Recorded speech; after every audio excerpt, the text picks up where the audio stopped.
Daddy-long-legs. "Sit down, Jerusha. I have something to tell you," said Mrs. Lippett.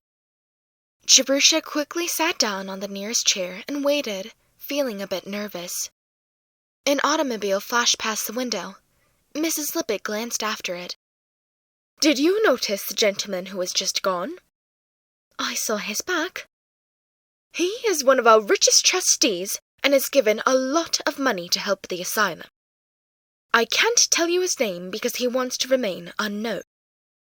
This man has helped several of our boys. Do you remember Charles Benton and Henry Fries? This trustee paid for them to go to college, and they worked hard and became successful. Until now, his donations have only helped the boys. I have never been able to get him interested in any of the girls here, no matter how deserving they are.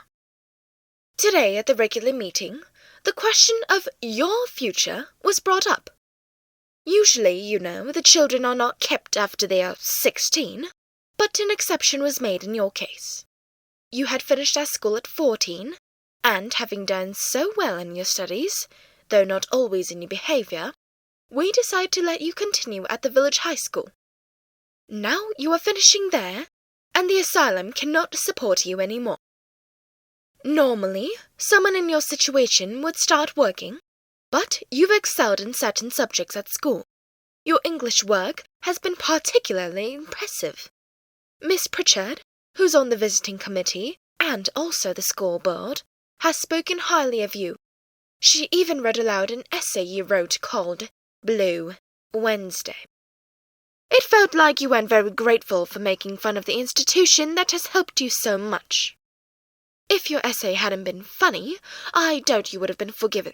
But luckily for you, the gentleman who just left, seemed to have a great sense of humor.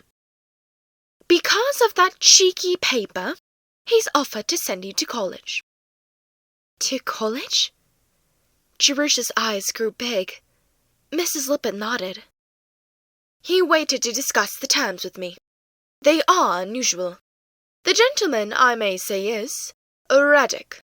He believes that you have originality, and he is planning to educate you to become a writer." "A writer?" Jerusha's mind was numbed. She could only repeat Mrs. Lippett's words. "That is his wish. Whether it'll work out, time will tell. He's giving you a generous allowance, maybe too generous for someone who hasn't managed money before. But he's planned everything out, and I couldn't suggest changes. You'll stay here for the summer, and Miss Pritchard will help you with your preparations. Your college expenses will be covered directly, and you'll get an extra $35 a month for 4 years. This lets you start college like everyone else. The money will come from the gentleman's secretary each month, and you'll write a letter updating him on your studies and daily life, like you would to your parents if they were around. You'll address these letters to Mr. John Smith and send them to his secretary. The gentleman's name is not John Smith, but he prefers to remain unknown. To you he will never be anything but John Smith. He insists on these letters because he believes letter writing improves writing skills, and since you don't have family to write to, he wants you to write to him this way. He won't reply or acknowledge them. If you ever need a response, like if you're expelled, which I hope won't happen, you can write to Mr. Griggs, his secretary. You must send these letters every month. It's the only thing Mr. Smith asks for. Treat it like paying a bill. Send them punctually. Keep them respectful and reflective of your upbringing. You must remember that you were writing to a trustee of the John Grier Home." Jerusha wanted to leave, her mind buzzing with excitement, eager to think alone. She stood and hesitated, stepping back slightly. Mrs. Lippett stopped her with a gesture, seizing the chance to speak. "I hope you appreciate how lucky you are. Not many girls in your situation get such a chance to improve their lives. You must always remember—" "Yes, ma'am, thank you. If that's all, I should go and sew a patch on Freddie Perkins' trousers."